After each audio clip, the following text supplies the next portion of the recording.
우리는 하나님과 예수님을 추상적으로 생각할 때가 굉장히 많습니다. 교회를 다니면서 이런 표현을 들을 때가 있으시죠? 여러분, 예수님을 개인적인 인격처럼 만나셨습니까? 이런 질문을 듣습니다. 인격적인 만남을 가지셨습니까? 하는 질문과 같은 거죠. 그 표현은 예수님이 정말 살아계심을 깨닫고 그분의 손을 붙잡고 그분과 대화를 나누는 상태까지 신앙이 되었는가를 묻고 있는 겁니다. 그냥 하나님과 예수님이 추상적인 관념으로만 생각이 될 때 우린 그분이 내 인생에 어떻게 관여하는지가 전혀 느껴지지 않죠. 근데 예수님은, 그리고 하나님은 우리와 눈을 마주치고 대화하시고 우리 아픔을 함께 나누시길 원하셔서 육체를 갖고 이 땅에 찾아오신 하나님이십니다.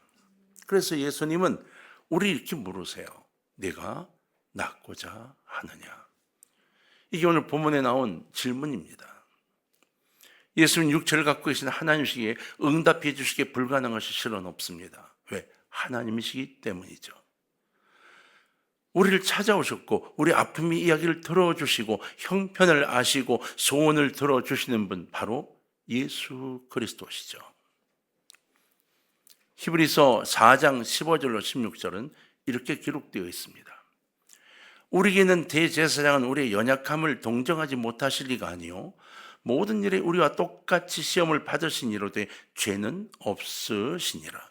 그러므로 우리는 긍휼하심을 받고 때를 따라 돕는 은혜를 얻기 위하여 은혜의 보좌 앞에 담대히 나아갈 것이니라. 이렇게 이야기를 합니다. 성경은 예수님이 모든 일에 우리와 똑같이 시험을 받으셨다, 그리고 우리 연약함에 대해 긍휼함을 가지실 수 있다, 이렇게 말합니다. 그래서 예수님은 이 땅에 인간의 몸을 입고 오셔서 인간의 몸을 갖고 있는 인간들이 어떻게 힘들어하고 어떻게 고민하고 갈등하는지를 알고 계신다고 설명해 주고 있어요. 맞습니다. 예수님은요, 우리의 형편을 누구보다 잘 아시는 분입니다. 그래서 우리 어려운 순간, 절망의 현장에 직접 찾아와 주신 겁니다. 예수님은 하나님이니까 다 할 수 있으니까 우리와 다르죠 라고 말할지 모르지만, 아니요, 예수님은 태어날 때부터 마구간으로 찾아오셨습니다. 부모를 결정할 때도 목수의 가정에 태어났습니다. 태어난 지역도 베들레헴이었지만 살아난 지역도 도시가 아니라 나사렛, 아주 깡촌이었습니다. 그곳에서 자라나 갈릴리 호수를 주변으로 힘들고 어려운 이들을 만나며 복음을 증거하고 사역을 시작하셨죠. 그래서 예수님은 우리의 사정을 누구보다 잘 아시는 분입니다. 정말 중요한 것은 우리를 위한 예수님의 사랑이, 이것이 관념적인 것, 추상적인 게 아니라 현실이라고 하는 거예요. 예수님이 우리를 사랑하는 것은 현실입니다. 내가 느껴지고 내가 그것을 가슴에 품고 기뻐하고 감사할 수 있는 현실 속에 있는 거라는 거예요. 우리는 신앙생활을 하면서 살아계신 예수님이 나를 찾아오신다라는 사실을 추상적인 관념으로 생각하기 쉬운데 아닙니다. 이것은 내가 겪고 체험하는 하나님의 살아있는 현장의 이야기입니다. 예수님의 친히 베데스다 연못으로 38년 된 병자를 찾아가셨다. 이게 오늘의 이야기죠. 찾아가셨다는 겁니다. 베데스다는 예수님 당시 예루살렘 성 양문 곁에 있던 연못의 이름입니다. 이 연못은 인공적으로 조성한 연못이에요. 그 성전에서 사용할 그 물을 거두기 위해서 만든 건데, 한 105m 정도, 넓이가 한 75m, 깊이가 7.5m 정도 되는 쌍둥이 연못입니다. 이것이 이제 가물 때는 물이 빠지면서 간헐천이 되어서 가끔씩 물이 솟아오르는 그런 연못의 형태로 되어져 있었죠. 근데 이제 시간이 지나면서 이 베데스다 연못을 둘러싼 이상한 소문이 나기 시작한 거예요. 왜? 성전에서 사용하는 물, 그리고 한 번씩 이 연못이 마르면 솟구쳐오르는 간헐천의 형태를 가지고 사람들이 말을 만들어내기 시작했죠. 이 성전에 사용하는 연못의 물이 성수다, 이렇게 표현하고, 이 물이 솟구쳐 오를 때 제일 먼저 뛰어 들어간 사람은 어떤 병이라도 나라는 미신적 이야기가 이제 돌기 시작을 했습니다. 이게 이제 꼬리를 물고 점점 커진 거죠. 그래서 실은 아주 힘든 지역이 되어버리고 맙니다. 요한복음 5장 4절을 보니까 이는 천사가 가끔 못에 내려와 물을 움직이게 하는데, 간헐천이 아니라 천사가 물을 움직이게 한다고 말했어요. 움직인 후에 먼저 들어가는 자는 어떤 병이 걸렸든지 낫게 되밀어라, 이렇게 성경에 기록되어 있어요. 그렇게 말하고 있다는 겁니다. 미신이죠. 근데 이 소문이 진실처럼 여겨진 거예요. 그래서 5장 3절에 보니까 그 안에 많은 병자, 맹인, 다리 저는 사람, 혈기 마른 사람들이 누워 물의 움직임을 기다리니, 이렇게 돼 있어요. 그러니까 온몸에 병을 갖고 있는 수많은 사람들이 다 모여서 물이 오르기를 기다리고 있는 겁니다. 여러분, 상식적으로 참 힘든 일이죠. 수많은 병자들이 헛된 믿음을 가지고 물이 움직이기만 기다리면서 행각에서 바라보고 있는 모습을 설명하고 있는 거예요. 그들은 내 물만 바라보고 있는 거예요. 언제 솟구쳐 오를지. 근데 여기 여러분 오류가 있죠. 여긴 지금 모양 온 병을 다 가지고 있습니다. 안진병이, 중풍병자. 근데 여러분 생각해 보세요. 물이 솟구쳐요. 그러면 깊은 병을 갖고 있는 사람들이 거기 뛰어들어갈 힘이 있겠어요? 없지요. 그런데 마지막 끈을 갖고 거기에 꽉 모여들어 있는 겁니다. 사람들이 무모한 기대가 미신과 착각 속에서 사람들을 연못근처로 모이고 또 모이게 만들어 놓은 거예요. 우리는 헛된 희망이라고 말하죠. 그런데 아시나요? 우리도 그 헛된 희망을 갖고 살아가는 사람들 중에 하나라고 하는 겁니다. 이러한 헛된 희망을 품은 사람 중에 38년 된 병자가 있었습니다. 이 사람은 도저히 들어갈 희망도 없는 겁니다. 요한복음 5장 14절의 말씀을 보면 이 38년 된 병자의 병은 죄로 말미암은 것이었어요. 그 후에 예수께서 성전에서 그 사람을 만나 이르시되, 보라! 네가 나았으니 더 심한 것이 생기지 않게 다시는 뭘 하지 말라? 죄를 범하지 말라. 할렐루야. 죄를 범하지 말라. 네가 죄 때문에 생긴 거야 라고 분명히 말씀하고 있어요. 그런데 이 환자는 그 자신의 병이 죄 때문에 생겼다는 사실을 모르고 있는 겁니다. 아마 이 병자는 평생 동안 이 병 때문에 고통을 받으며 살았을 거예요. 갖고 있던 재산 다 탕진했겠죠. 지금은 누구도 돌아보지 않는 버림받은 삶의 존재가 됐을 겁니다. 이러한 절망 속에 이 병자가 누워 있는 거예요. 그런데 그 병자에게 예수님이 찾아오셨다고 하는 겁니다. 예수님께서는 안식일에 예루살렘의 수많은 장소 가운데 가장 복잡하고 비참한 곳이었던 이 베데스다 연못을 찾아가셨어요. 그리고 그곳에 누워있던 수많은 병자 중에 가장 고통받고 있는 38년 된 병자를 찾아가신 겁니다. 이것이 예수님의 모습이고 바로 예수님의 제자들이 가져야 될 삶의 모습인 거예요. 찾아가서 가장 물으신 질문이 네가 낫고자 하느냐 였습니다. 네가 이렇기 때문에 이래서 병이 걸린 거야? 아니요. 그의 마음을 흔들어 놓는 말씀을 하신 거예요. 네가 낫고자 하느냐. 자, 여러분 요한복음 5장 6절을 다 같이 한번 읽어보겠습니다. 자, 한번 다 같이 읽습니다. 시작. 예수께서 그 누운 것을 보시고 병이 벌써 오래된 줄 아시고 이르시되 네가 낫고자 하느냐. 아멘. 여러분, 예수님의 음성을 들은 38년 된 병자. 자, 한번 이 질문을 먼저 던집시다. 예수님이 우리를 찾아오셨습니다. 우리에게 이렇게 말씀하십니다. 네가 낫고자 하느냐. 자, 뭐라고 대답을 해야 할까요? 아멘. 낫고 싶습니다. 이것이면 되는데, 여러분 5장 7절은 이렇게 되어 있습니다. 병자가 대답하되 주여, 물이 움직일 때 나를 못에 넣어주는 사람이 없어. 내가 가는 동안에 다른 사람이 먼저 내려가나이다. 그냥 낫기를 원하나이다 한마디면 됐는데, 그가 갖고 있던 마음의 트라우마, 그 마음에 있던 수많은 이 갈등의 이야기들을 그거 쏟느라고 가장 중요한 주제를 말하지 못하고 있는 거예요. 우리는 어떤가요? 우리도 그렇습니다. 주님이 우리를 찾아오셔서 아무개야, 네가 낫기를 원해? 그럼 우리 그냥 네 하면 돼요. 근데 우리 이렇게 말할 때가 많습니다. 누가 그래가지고요, 누가 어째서요, 누가 뭐 어쩌고요, 지금 사정이 어떻고요, 환경이 어때서요. 그건 다 쓸데없는 이야기입니다. 그냥 그 모든 여건 속에 응답은 하나님이 하시는 거예요. 이 나라 민족이 지금은 난리가 났지요. 우리가 기도하는데 주님이 우리에게 무엇을 원하느냐? 우리는 뭐라고 대답해야 하나? 하나님, 이 나라 민족이 그럴 필요 없습니다. 주의 뜻대로 되기를 원하나이다. 내 욕심의 이야기가 아니라 정말 중심을 다한 내가 기도하던 것을 고백하는 거죠. 여기 38년 병자가 한 대답에는 기대나 믿음의 의지를 찾아보기가 힘이 듭니다. 이 대답엔 말이에요, 원망, 푸념, 절망, 포기와 같은 부정적인 마음이 가득합니다. 주님, 지금 우리가 이게 안 돼요. 날씨도 잘 안 좋아. 뭐 별의 일, 그거 아무 상관이 없습니다. 그냥 주님 앞에 주의 뜻대로 되길 원한다고 기도해서 역사가 일어나기만 하면 됩니다. 요한복음 5장 8절은 이렇게 기록되어 있습니다. 예수께서 이르시되 일어나 네 자리를 들고 걸어가라 하시니, 막 푸념하고 뭐 했는데 예수님이 그래 그랬어? 이러지 않으셨어요. 그냥 됐어, 일어나 걸어가 하고 끝나버리고 만 겁니다. 아주 간단합니다. 여러분 주 앞에 여러분의 것을 털어놓으시기를 바랍니다.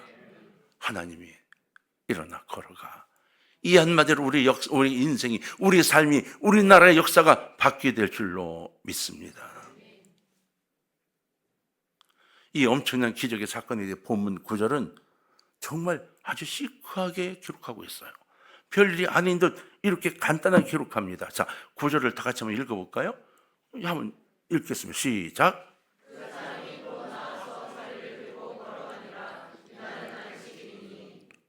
아멘. 되게 시크하게 기록되어 있죠? 이게 지금 막 나왔습니다. 그냥 막 주변 이러지 않고 그 사람이 곧 나와서 자리를 들고 걸어갔어. 근데 이날이 안식일이야. 이렇게 끝나버리고 맙니다. 왜요? 주님 앞에는 아무것도 아니었던 겁니다. 우리는 너무나 큰일이었는데 주님 앞에는 아무것도 아니었던 겁니다. 얼마 후 성전에서 그 사람을 만나시게 되었을 때 예수님은 사랑 가득한 음성으로 이렇게 말씀하셨어요. 보라, 네가 나았으니 더 심한 것이 생기지 않게 다시는 죄를 범하지 말라. 그렇게 부탁하시죠. 이 본문의 사건은 우리에게 몇 가지를 생각하게 해주고 있습니다. 첫 번째는 말이에요, 저나 여러분 모두가 잊혀진 존재라는 겁니다. 이 땅을 살아가면서 나를 기억해달라고 외치지만 잊혀진 존재인 겁니다. 여러분, 증조 할아버지를 기억하십니까? 고조 할아버지는요? 그럼 아버님의 삶을 기억하십니까? 우리는 다 잊혀져 갑니다. 38년 된 병자는 모든 사람으로부터, 심지어 부모와 형제들로부터 버림받았습니다. 그리고 잊혀진 존재입니다. 오랜 시간 병자로 지나게 되면서 가장 가까운 가족들도 돌본 것을 포기하게 됐습니다. 왜? 돈이 없으니까요. 모든 사람에게 철저히 잊혀진 존재가 된 거죠. 바로 이 38년 된 병자, 잊혀진 사람의 대표적인 모델이 된 겁니다. 아무도 관심을 두지 않습니다. 물이 움직일 때 넣어줄 사람조차 없습니다. 내버려두면 그 자리에 서서히 죽어갈 수밖에 없는 신세가 되고 만 겁니다. 이 시대가 화려하고 잘 사는 시대가 된 것 같죠? 그런데 아닙니다. 외로운 사람이 너무나도 많아진 시대가 됐습니다. 식당에 가면 혼자 먹을 수 있는 혼밥 테이블이 생기기 시작한 시대가 됐습니다. 역사로 혼밥 테이블이 생긴 건 처음이랍니다. 전 세계적으로 대한민국이 처음 혼밥 테이블을 만들었답니다. 대단한 나라입니다. 여러분, 홀로 이 살아가는 모습에 익숙해지기 시작을 했습니다. 가만 생각해 보면 삶의 절망이 찾아올 때 도와줄 사람이 없는 사람의 환경을 내가 만들어가고 있는 거예요. 본문에 나타나는 38년 된 병자가 바로 이런 모습을 나타내고 있어요. 이 땅에 집착하고 있는 이 사회의 우리들 모습, 그것을 보여주고 있는 거죠. 지금은 여러분은 어떤 환경에 살아가는지 모르겠지만 가만 정리해 보세요. 영적으로 고립되어 있는 사람이 되어가고 있지 않는가. 두 번째는 내 문제를 잘 모르는 사람으로 살아가고 있다는 거예요. 38년 된 병자의 병의 원인이 죄 때문이었어요. 그런데 그는 이것이 죄 때문이라는 사실을 모르고 있었습니다. 오랜 세월 병으로 고통을 당해왔지만 왜 아픈지에 대한 원인을 알지 못했습니다. 병원의 의사도 찾지 못했습니다. 원인을 알아야 치료할 수 있는데 죄 때문이라는 사실을 몰랐습니다. 38년 동안 모든 돈을 다 쏟아부었지만 찾지를 못했습니다. 지금 우리의 삶도 마찬가지입니다. 왜 내 삶이 이럴까? 왜 내 마음이 이럴까? 왜 우리 집은 이럴까? 여러분 고개를 돌려보시기 바랍니다. 주님을 향하여 고개를 돌리고 주님의 음성을 타여 원인을 찾아보시기 바랍니다. 헛된 희망만을 찾고 헛된 희망만을 바라볼 게 아니라 헛된 소망만을 갖고 있는 현대인을 따라가는 모습이 아니라 주 앞에 무릎을 꿇고 제가 여기 있사오니 내게 말씀하옵소서라고 주님을 찾아 그 주님으로부터 응답받고 해답을 얻는 사람이 되시기를 주의 이름으로 부탁을 드립니다. 현대인들의 대부분은 고난과 어려움의 근본적인 원인이 내 자신에게 있음에도 불구하고 다른 사람이 불평하거나 환경을 탓하거나 아니면 부모를 탓한다고 기록되어 있습니다. 자수성가한 사람보다 부모를 잘 만나서라는 사람을 기대하는 삶이 많다는 거죠. 세 번째는 예수 그리스도를 몰랐던 사람이었다는 거죠. 여러분 38년 된 명자는 예수님이 누군지를 몰랐던 것, 그래 인정할 수 있어요. 우리를 봅시다. 우리는 교회를 다닙니다. 누가 물으면 그리스도인이라고 말합니다. 근데 여러분 주님을 아십니까? 예수님을 알고 계십니까? 나와 대화하시고 싶어하는 예수님을 알고 계십니까? 나와 이야기하고 싶어하는 예수님과 만나 대화하고 계십니까? 예수님이 정말 어떤 마음으로 나를 만나고 싶어하는가를 알고 계시나요? 우리도 예수님 모르긴 마찬가지 아닙니까? 인생의 주인이고 모든 문제 해결자신 예수님, 그냥 그분을 추상적으로 그분이라고 알고 있는 것은 아닌가요? 그냥 메시아로 영접하지 않고 그냥 종교인으로 알고 있는 사람도 있지는 않습니까? 예수님을 떠난 삶은 아무 꿈도 없는 겁니다. 그런데 잘 되는 것처럼 보일 수도 있어요. 아니요, 결국은 무너지고 맙니다. 아버지 곁을 떠난 탕자처럼 그 마지막에 점점 더 비참해질 수밖에 없어요. 지금 아버지 재산을 가지고 떵떵거리며 사는 삶을 시작하지만 앞으로 얼마나 지나면 거지 같은 신세로 변하는 신세가 되고 만다는 겁니다. 그럼에도 세상 사람들은 여전히 이 땅의 것에 집착하고 예수님을 떠나며 삽니다. 그리고 그것이 옳다고 생각하고 다른 데서 무엇인가를 찾으려고 합니다. 그래서 외로워집니다. 어찌할 바를 모르고 살아가다가 결국은 이 삶이 본질적으로 무너지는 순간을 만나게 되는 거예요. 여러분 꼭 기억하십시오.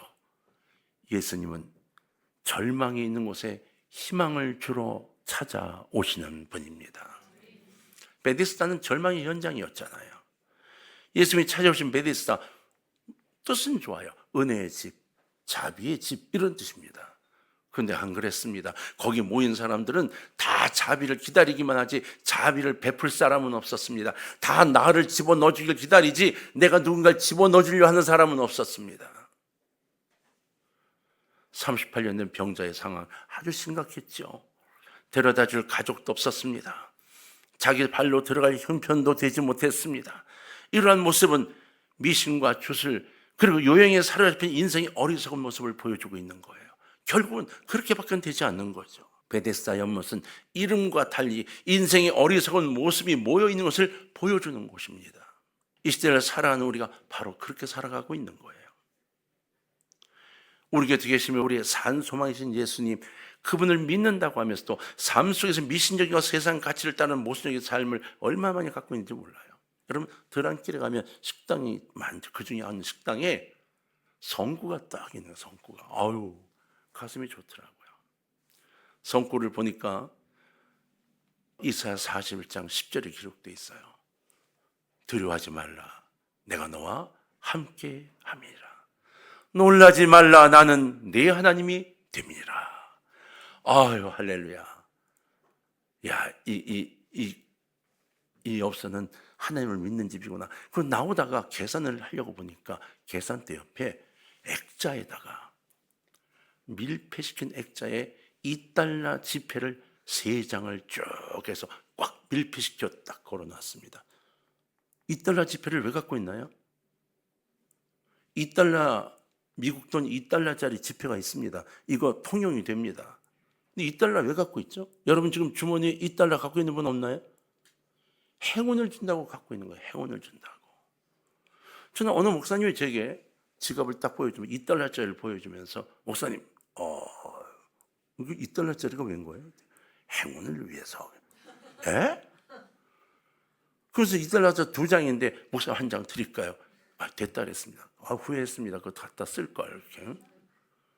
아니, 성구를 걸어놓고 카운터에는 $2 3장을 진공 포장을 해서 놓고 우리는 어떤가요? 여러분 정말 주님만 의지하나요? 아니면 세상의 미신적인 요소를 다 같이 따라가고 있나요?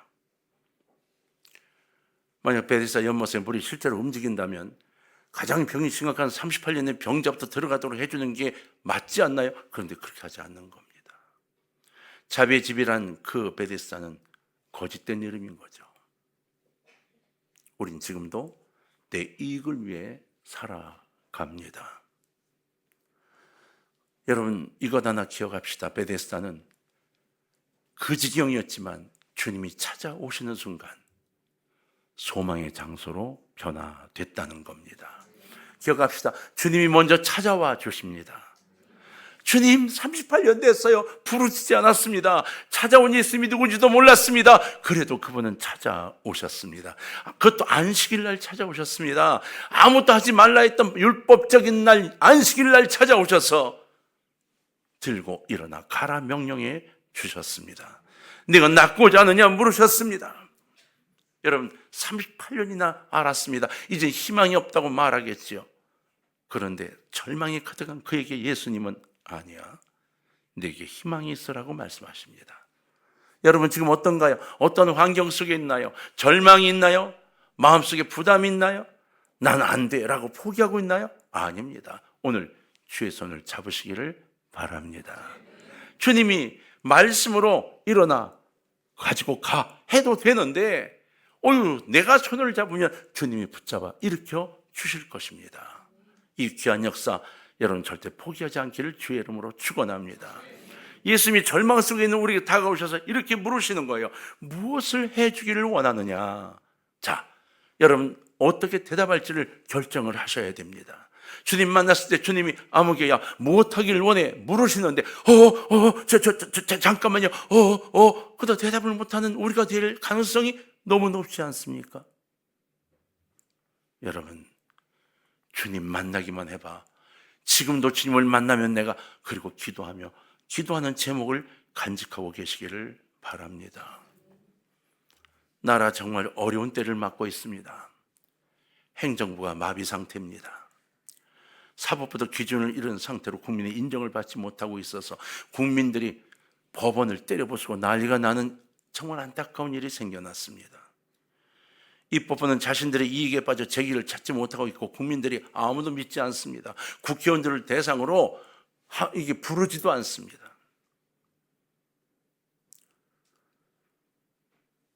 전국의 성도들이 정말 우리를 찾아와 주신 예수님을 만나야 할 때입니다. 우리 성도들도 개인적으로 가정적으로 전 교회적으로 찾아와 주신 주님을 만나야만 할 때인 거예요.